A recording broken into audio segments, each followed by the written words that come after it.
Après Raymond Couder pour l'UMP et le président de région sortant Georges Frêche, le Club de l'Écho s'est intéressé aux autres candidats dans la course pour la région. France Jamais du Front National, Jean-Louis Roumégas d'Europe Écologie et René Revol du Front de Gauche ont accepté de débattre de leur programme économique.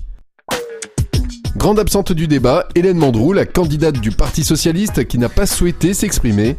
Pendant plus d'une heure, il a notamment été question des aides aux entreprises et des secteurs d'avenir. Avec un investissement public doublé, on a reculé dans le classement des régions. Alors on peut dire évidemment qu'il y a la crise, sauf que la crise elle est pour tout le monde et que dans cette crise il y a des régions qui ont gardé leur rang dans le palmarès et il y a des régions qui ont même progressé, qui s'en sont mieux sorties que d'autres. Ça ne veut pas dire que rien n'a été fait, mais ça veut dire que les secteurs qu'on a favorisés n'ont pas été les bons secteurs. On a fait des choix qui allaient vers le prestige, vers la conquête du marché mondial. Et ce qu'on a laissé de côté, sans doute, c'est le développement des potentialités propres à la région du Languedoc-Roussillon, que ce soit dans l'économie verte, dans la relocalisation de l'économie, dans la recherche et l'innovation. Là, on a des potentiels très importants. Et dans la coopération, dans l'économie de la coopération, on n'a pas développé ces secteurs-là et on a poursuivi des chimères. Sur le point positif, moi j'en ai un, figurez-vous, c'est le viager économique. Parce que c'est une mesure que j'avais soumise à Monsieur Frêche, qui, vous me croirez si vous voulez, mais m'avait fait la grâce de prendre cette proposition en considération et la mise en application. Donc la région soutient et cautionne, se porte caution auprès d'un jeune, auprès des banques, qui, vous le savez, sont particulièrement frileuses et de plus en plus frileuses. Donc on les soutient, on les aide. Ils ont un prêt et nous les suivons pendant 3 ans, puisque c'est approximativement le nombre d'années qu'il faut compter pour s'assurer de la viabilité d'une entreprise. Dans les points positifs, je m'attendais à ce que Jean-Louis Roumégas le cite. C'est l'action qu'a menée quelqu'un qui est actuellement sur la liste, Jean-Louis Roumégas, que j'apprécie, Madame Arditi, et qui a développé la formation professionnelle. Parce qu'on ne peut pas concevoir la formation professionnelle de manière séparée de l'action économique. Et c'est tout à fait important, on aura peut-être l'occasion d'y revenir, car on est dans une région qui souffre d'une sous-qualification de la main-d'œuvre par rapport aux besoins qui existent régionalement, y compris par rapport aux stratégies qu'on peut avoir pour l'avenir. Il ne suffit pas de dire qu'ici, cette région, elle est bonne pour accepter les touristes et les retraités de l'Europe du Nord. Nous considérons que le système qui consiste à subventionner à tout va des pôles de compétitivité, à commencer par les plus grosses entreprises, disons, est contre-productif et ne permet pas le développement de l'emploi. La logique... Donc on arrête les subventions à Derby, par exemple, à Perpignan. On arrête les subventions à tout va. Non, moi je ne suis pas pour que l'économique et le politique soient séparés. Je suis pour mettre à la tête de l'économique la volonté politique. Ça paraît bien ringard, mais c'est la seule façon de s'en sortir. On ne peut pas obliger un entrepreneur à ne pas licencier ou à ne pas embaucher ou débaucher, etc. Il est obligé de tenir compte d'une réalité économique. Alors la réalité, moi, c'est que, par exemple, j'ai toujours condamnons, par exemple, les subventions qui sont versées à des grosses boîtes comme Dell, qui ensuite se dépêchent de délocaliser au Maroc, à droite ou à gauche. Et donc, nous pensons que les subventions doivent aller aux moyennes entreprises, dans le cadre, je le disais, de capitaux, de fonds d'investissement de capitaux qui les soutiennent pour qu'elles soient créées, pour qu'elles se modernisent, pour qu'elles se reconvertissent. Tout ce qui est isolation, rénovation de l'habitat, pour diminuer les factures de chauffage et diminuer la consommation d'énergie, qui correspond à notre tissu d'artisans et de petites entreprises. Il faut les aider par un service régional de maîtrise de l'énergie qui va aider sur le plan technique, sur le plan juridique et même sur les montages financiers. C'est toutes ces opérations. Ça, c'est pas donner de la subvention, mais c'est encourager, développer un secteur qui va de lui-même être rentable. Il faut aider tout ce qui est cluster, clubs d'entreprise qui vont ensemble réfléchir pour trouver des solutions techniques, pour aller vers l'innovation, pour aller vers la promotion. Il faut encourager ça tout simplement parce qu'on a un tissu de petites entreprises qui a besoin de cette coopération inter-entreprise. Je l'ai dit au début de notre entretien tout à l'heure, la question qui se pose pour notre région, c'est la réindustrialisation de la région. Contrairement à ce que pensent les gens, l'industrie, c'est pas les hauts fourneaux. L'industrie, elle évolue avec la technologie. Enfin, il faut quand même suivre un peu le monde dans lequel on est.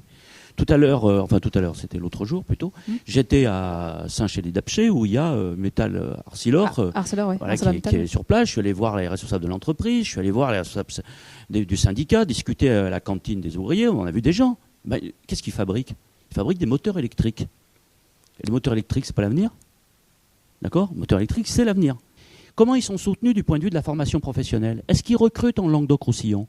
Est-ce que les jeunes qui doivent être relativement qualifiés, c'est des niveaux d'ouvriers qualifiés qui nécessitent Bac+2 ? Eh oui. Dans d'autres pays d'Europe, en Allemagne, 75% des ouvriers ont le niveau du bac. En France, 40% seulement. On a un déficit de formation. Il faut jouer sur le haut de gamme. Les secteurs d'avenir, je ne pense pas que ce soit le développement durable, parce que je pense que c'est avant tout une posture électorale. Je vois une chose, je suis d'accord avec vous, il faut une vraie formation. Donc l'apprentissage doit être évidemment soutenu. La formation professionnelle doit être une véritable formation professionnelle qui débouche sur des formations diplômantes ou sur des vrais métiers, évidemment. Je pense que ce qui serait innovant déjà, c'est d'alléger les charges sociales. On peut effectivement faire des petites pépinières, ça se fait déjà notamment, et pourtant c'est pas mon style, aux États-Unis, où ce sont notamment, comme j'irais presque dire la chambre de commerce, mais ce sont des business angels, c'est-à-dire des entreprises qui elles-mêmes parrainent des entreprises émergentes et les aident parce qu'elles savent que plus il y a d'activité quelque part, plus les affaires marchent, plus ça entraîne une activité économique. Au niveau de la responsabilité régionale TER, nous avançons l'idée que pour les déplacements professionnels, comme pour les déplacements scolaires, il faut aller vers la gratuité et que de ce point de vue, ce que se coûterait cette gratuité est moins cher, par exemple, que le chiffre qu'on a donné tout à l'heure pour la communication. Donc, on peut aller dans cette direction. Pourquoi ? Parce que ça fait à la fois œuvre sociale, ça augmente le pouvoir d'achat des gens. À partir du moment où pour aller travailler, ils peuvent y aller sans, finalement, y laisser une bonne partie de leur budget comme ils le font actuellement. Nous, on n'est pas favorable à la gratuité pour tous. Parce que je crois que ça n'est pas juste. D'abord, la gratuité, ça n'existe pas. C'est les impôts des uns qui payent le transport des autres. Deuxièmement, il faut être responsable. La gratuité, tous les conducteurs de bus et de train vous disent que la gratuité, ça veut dire qu'il y a plus de civisme, il n'y a plus de respect. Donc si on veut, et puis c'est normal, c'est juste que quand on prend un transport en commun, même s'il est public, on paye pour ça, c'est parce que ça a un coût social, un coût environnemental. Donc nous, on est d'accord pour des tarifs sociaux ou des tarifs groupés, par exemple. Même quand ce n'est pas familial, s'il y a 3 ou 4 personnes qui veulent prendre le train, leur donner un tarif préférentiel pour éviter qu'ils aillent sur la voiture, ça c'est bien. Mais la gratuité totale, moi, ça me gêne par principe. Monter des digues. Parfois, c'est indispensable. Quand on a, pour réparer les erreurs du passé, quand on a laissé construire en zone inondable, vous êtes bien obligé après de protéger les populations. Tout près d'ici, à Latte, c'est ce qu'on a été obligé de faire. Alors les digues, le problème, c'est qu'un jour un casse, parce que d'abord les phénomènes climatiques s'aggravent, contrairement à ce que disent les climato-sceptiques. Ce qu'on appelle les inondations centennales, aujourd'hui, il y en a tous les 2 ou 3 ans. Et puis le jour où ça casse, ça fait beaucoup plus mal que quand il n'y a pas de digue. Donc ce qu'il faut, c'est une vision d'ensemble où on traite l'ensemble des bassins versants, l'amont et l'aval.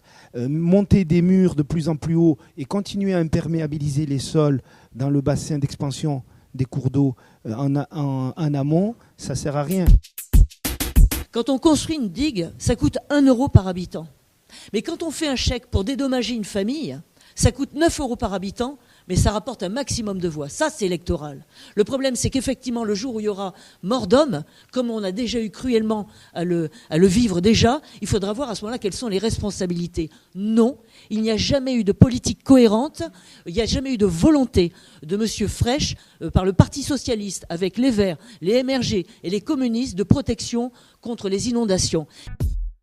À suivre, le jeudi 1er avril, le Club de l'Éco portera sur la réforme de la taxe professionnelle et ses conséquences sur la capacité d'investissement des collectivités locales.